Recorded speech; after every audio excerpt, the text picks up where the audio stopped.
Hey, welcome to your weekly confidence boost.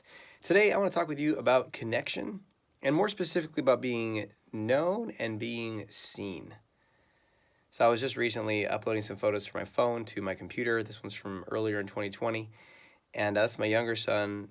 Oh, mirror, here we go. That's my younger son, Armand. That's my son, Zaim, older in the background. Armand is 4, and this is just a random moment that Candace got of me and Armand looking at each other. Just take a moment to actually look at his face. So, did you experience that when you were young? Like really looking into a parent's eyes and having them looking back at you? Not maybe talking, maybe not. Really being there with you, really being seen, really being known. And if you did, you were fortunate. And this is something that I, guide people, anyone that I work with through to be able to develop this capacity. It seems so simple. Like, look at somebody, come on, Aziz. Like, it's gotta be better confidence techniques than that. But actually, that's like the foundation. And the reason it's so important is because many of us are actually uncomfortable with what I would call direct contact. So we're like, of course I want connection and I want to be seen. I want a relationship. I want love. I want friends. I want all this stuff. And then we have these opportunities to really connect with people and we're scared and we avoid it and we chit chat and we find ways to keep distance while still being with each other.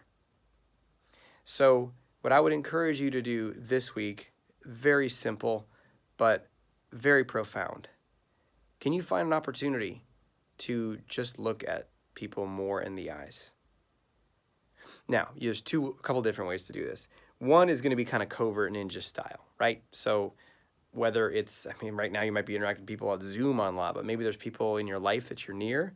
And even when you're on Zoom, it's kind of a strange thing, right? Where you have to look at the camera instead of the person's eyes, because if you look at their eyes, it looks like you're looking down, blah, blah, blah.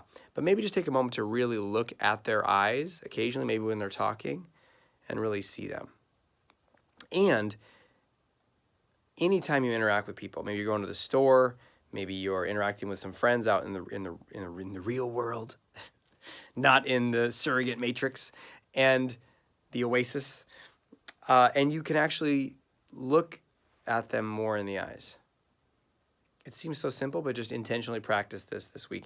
And if you have someone in your life, a spouse, a partner, boyfriend, girlfriend, a friend, let them know you want to do a little experiment and say, hey, I know this might sound strange, but I want to do a little experiment where we actually just take a moment, take 60 seconds, and we just look at each other in silence.